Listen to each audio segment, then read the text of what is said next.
Yeah, I want to tell all of you that are out there calling. Oh, wait a minute. Somebody is grabbing the phone because we lost our producer. So, but Casey, I want to point something out. As you said, that there are people out there saying, well, but you're just too young. You are not too young. And I hope that there will be a wake-up call on this. Why shouldn't we have somebody on that school board who is young, who has just come out of the school system there, the Alpine School District, and who is still in the university system? It is yet another view that, I mean, I guess what would we say? Another perspective. Yeah, I think. Perspective. That's the word, David. You're right. Another perspective that needs to be heard. I'm excited, and I think it would be a great thing to have somebody of your age on that school board. Not the only reason to have you on there. No, age is not the reason. not. You know, we shouldn't not vote for you because of your age, and we shouldn't vote for you because of your age. We should vote for you. You should vote for the person that you know has your convictions and your beliefs, that represents you the best. And you know, I think using any other judgment, it just isn't the right approach. There is a term for it, and it's called ageist. I thought that wasn't a real word when someone used it a few weeks ago, and I was like, oh wow, it is a real word. And so you just have to be careful of that. You vote on principle, and that's something I believe in. I mean, my whole life I've totally been a conservative. That is what I've been. I've worked on several campaigns. In fact, I drove Sherilyn Eager around shortly after I got off my mission. I did not know that, Casey. Yeah, I mean, I'm very involved. It was funny. I got home. And I texted my brother. I was like, you know, I just need to check with you because he's one of the best conservatives I know. And I said, who is the Senate candidate I should be supporting? And this is after I'd already been acquainted and met Sherilyn. And he said, well, Sherilyn Eager, she's the only one that I'm 100% sure is conservative.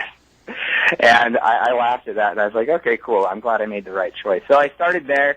I mean, my experience, I don't know if I answered that question adequately for you, but I just want to say, I mean, just today, I was working at a school in the district. I speak at schools. I just give presentations on government. I've been doing that all week. I work at the Krista McCullough Space Education Center currently. I see students all day, every day. And so, yeah, that's my experience. I mean, that's what I do. And it didn't take some kind of wake-up call. I just was raised this way, and it was correct. And I've really put it to the test. Am I really on the correct side of these political issues? And absolutely, hands down. I mean, truth fears no question. That is an amazing quote that you can use in your moral persuasions and convictions, your religious convictions, and in your political convictions. And so we've got to stick to that. What do you think, Casey, when you're being told, well, I know that there's been some rumors, and they say that you're not going to be listened to on the school board because of your age. They're worried about your effectiveness as a school board member. How would you answer that? Well, I think how powerful a message it would be to the current board to have someone my age elected. I mean, that really ran on principle and on issues, and then got on the board. I'm not afraid of people. I met a lot of scary people on my mission. That's obvious. And so people aren't going to be able to bully me or anything. I think that's ridiculous. I know where I stand. And that's why, I may not know the answer to every question immediately, like if someone has a policy question, but because I'm based on those core values and principles and understand limited government, understand how it's supposed to work, I'm going to naturally arrive at the right conclusion. I'm going to get to the right spot. I may not always have the answer, but you know that in 3 years, if there's a new issue our school district faces, I'm going to be on the correct side of it because I'm not trying to be arrogant there, but that's exactly how I feel about it. And if you don't feel that you have correct convictions, then you shouldn't be running for office. But if you feel that you're right, then Casey, you believe it and you can justify it with arguments. Casey, I have a question for you. Where have you been all my life? I mean, you're amazing, and I'm excited about your enthusiasm, and I absolutely believe that you can do this.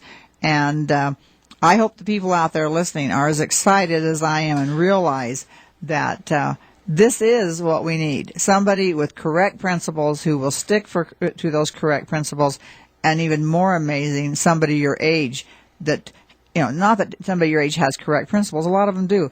but this very seldom somebody at your age even begins to understand what the correct principles are. I hope everybody also recognizes that all politics is local, and that people need to get involved in their local school board races because, as you know, Casey, everything, all of our problems that we have right now in national government all stem from local problems. Oh, absolutely. I mean, it's corruption from the top to the bottom, and it's that cronyism, that good old boys club. I've been on the school board for 18 years or 12 years or 8 years, and I want to ask them, how many years do you want on this? I mean, my attitude is, I was asked a few weeks ago by my brother. He said, are you absolutely the best candidate? And I said, Brian, I really don't know. I think I'm the best, but I don't know for sure because I don't know all the other candidates. And I think when you have politicians that get that entitlement attitude that they belong there, that's when they need to get out of the way. They don't belong there. And there are, out of the 250,000 people approximately that live in our school district, there have got to be more than 7 people capable of doing this job.